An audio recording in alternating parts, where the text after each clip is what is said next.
के लागल बाटे करे पर ध्यान बहु न कम होला एकर प्रकाश तोरे दादा सभका के लागल बाटे करे पर ध्यान बहु न कम होला एकर प्रकाश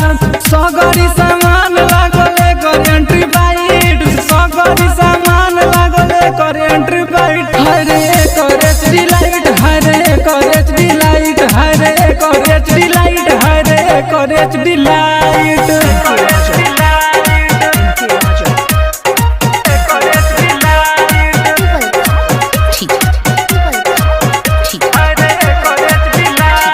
पेंट धमेंद्र करेल यूज तब नहीं सिस्टम हो खेला फ्यूज